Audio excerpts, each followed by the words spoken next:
Good morning, everybody. It is September 4th, 2024, 10:21 a.m.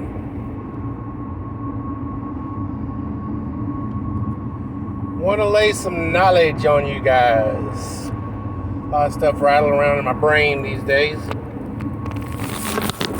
As such,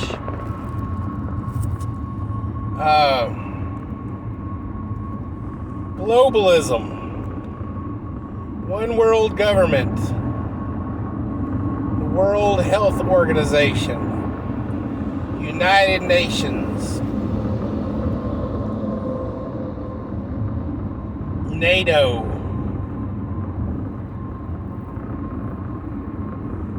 UN. Guys, these are a lot of different words and word spins that are being thrown around these days. Hopefully desensitizing us as a populace to a possibility of a one world government. Now, it's been tried in the past.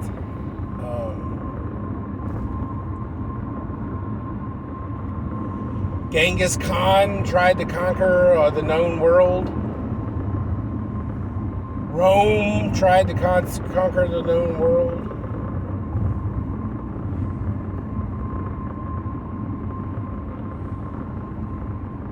Etc., etc., etc.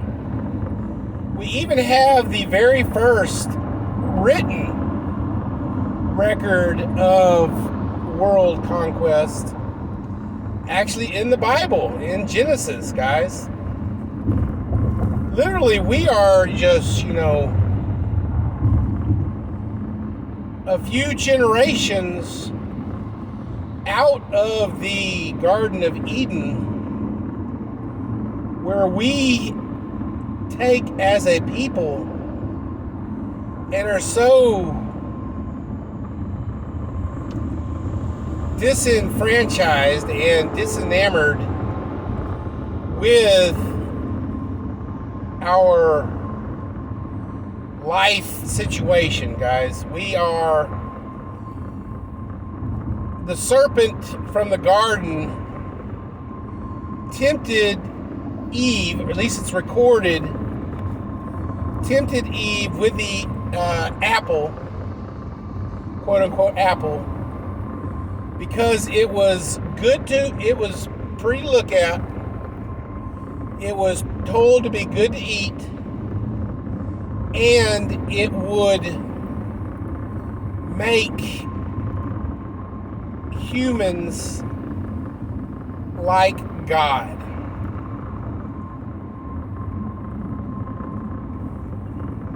It would give them knowledge that would bring them closer to God. Now,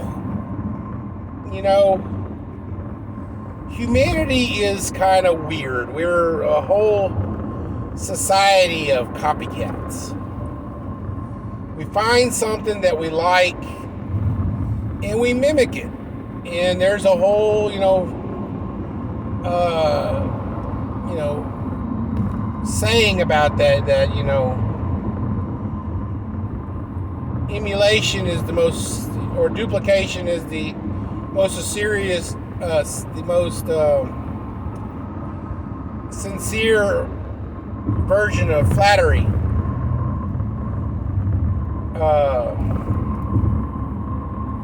And perhaps that slogan or saying was iterated to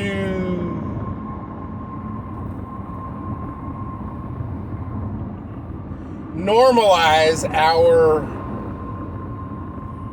tendency to duplicate what we like and what we see. And in some cases, this is simply us learning from each other.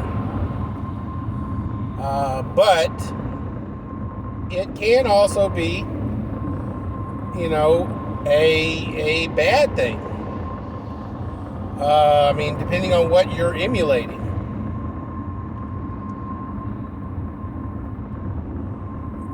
Emulation is the highest form of flattery. So Eve wanted to be like God, and she ate the apple, gave it to her husband, and they both ate. They were given knowledge, and as such, they sinned against God and were cursed out of the garden, and things like that. Everybody knows the story. Well, later on, a few generations down, man decides, we've made all these accomplishments. We've, taken this cursed earth, soil with thorns and thickets, and we have subjugated it, and we have made it, produce food for us in vegetables and plants and vegetation. We have subjugated the animals of the world and made them domesticated and or food sources. Let's now be like God in heaven and build a tower to be like God and be gods ourselves. That was literally the very, very first recorded global unification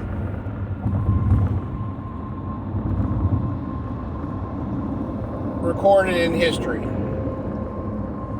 God once again saw man as trying to be like God and punished him, destroyed the tower, and scattered man throughout the world, and changed his language. Instead of one language, now it's multiple languages. Changed their races and everything else like that to separate man, because man in a group, a total unification, will seek godlike powers. Not that they're gonna shoot lightning out of their fingers or anything else like that, or raise the dead, but they're going to want to be worshipped as gods and or God. So God struck down man, scattered them through the world, and in doing so, he actually said that if man unifies, then that is a great horror to all the world. But we've had, numerous issues. We've had, the Mongol warriors. We've had, Rome. We've had numerous armies. We had the German armies trying to subjugate the world. Things of that nature, guys. One world government has tried. What is different now? What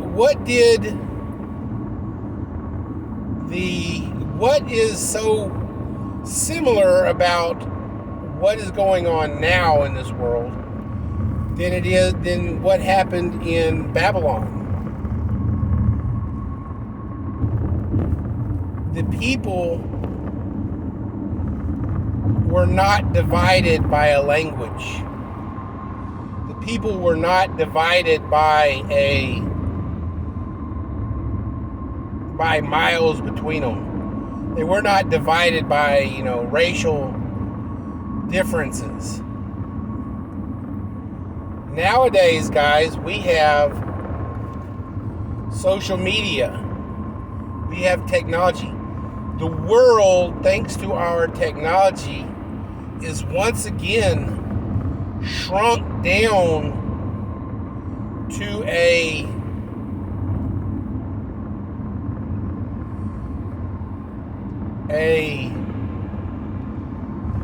feasible size, through communication, through social media, through technology. Now we have persons in power through the shadows attempting to become a one world government. And as such, they're not trying to build towers to God or anything else like that. They are physically using technology to try to open portals into other dimensions, heaven, hell, and all points in between, to become as God. It's come to the point now we don't want to be like God, like Eve was, like the builders of the Tower of Babel. Man nowadays wants to reach out and touch God, and ultimately to attempt to either subjugate or to, rule at his right-hand side.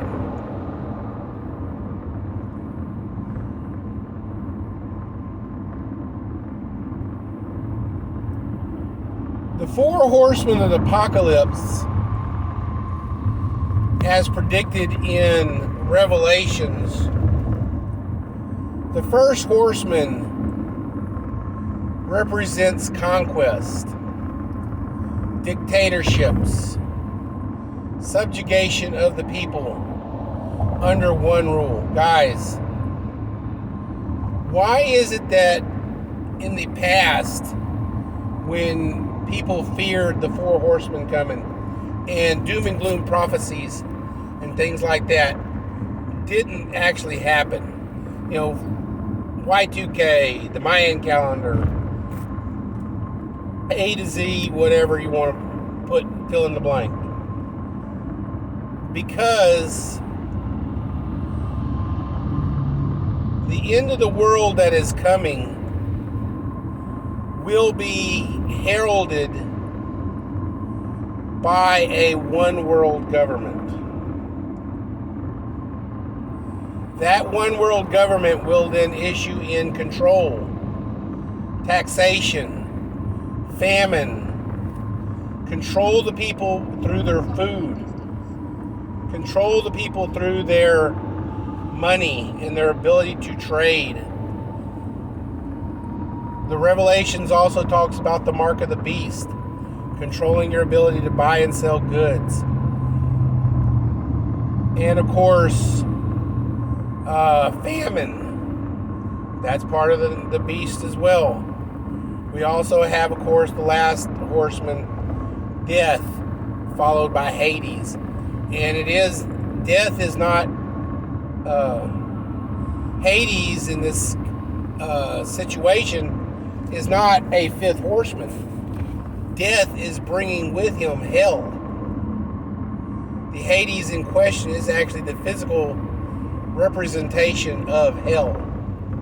So as you are cut down by death, you are sent to hell.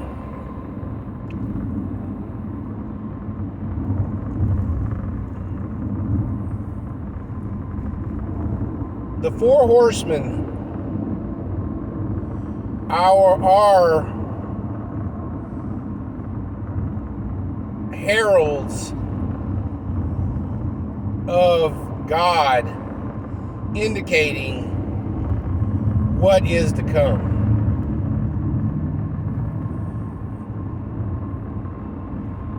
And what is to come is this one world government, guys.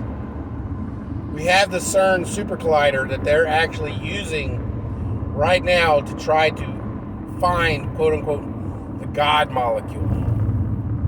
They're using it to try to open portals to hell. Guys, we have boreholes in Russia going down so deep that literally they're hearing screams and sounds and horrible noises coming from this borehole.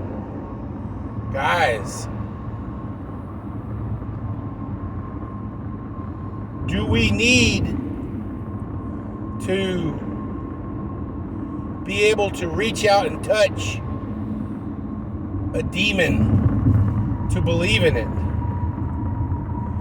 Do we need to reach out and touch God to believe it? For God said in the New Testament, "Blessed are you, Timothy, who questioned my existence and touched the scars in my hand and in my side, and now you believe.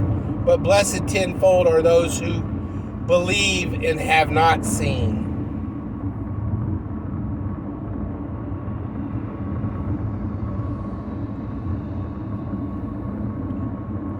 Ultimately, guys, what happens to a person who believes themselves to be making a righteous decision to take the mark of the beast in order to save his family? No, that is not a righteous decision. Why is that? You love your family. You love your wife. God says that when man takes a wife, they become one flesh. But you are first and foremost to love God. You do not put your spouse, you do not put your child ahead of your relationship with God.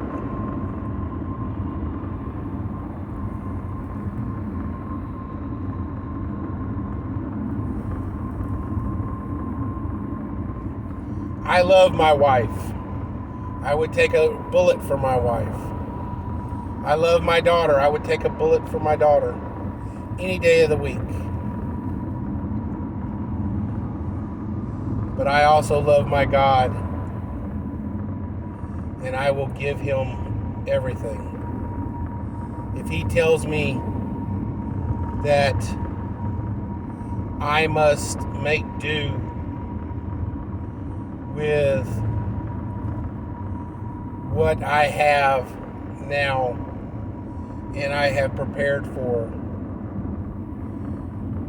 in order to fight his war, he will feed us. He tells us the birds in the sky do not worry for food. He tells us the birds in the sky worry not for where they lay their head, guys. When the tribulation happens, you must give it all to God. In fact, you need to give it all to God right now. When the world government comes and famine and pestilence come, you must trust God is going to strengthen you to fight his wars, to fight his battles, to win his people back to his side. Revelations does record during the tribulations, believers will be left behind through the tribulation to fight in the name of God. It will happen. Let's go, Brandon.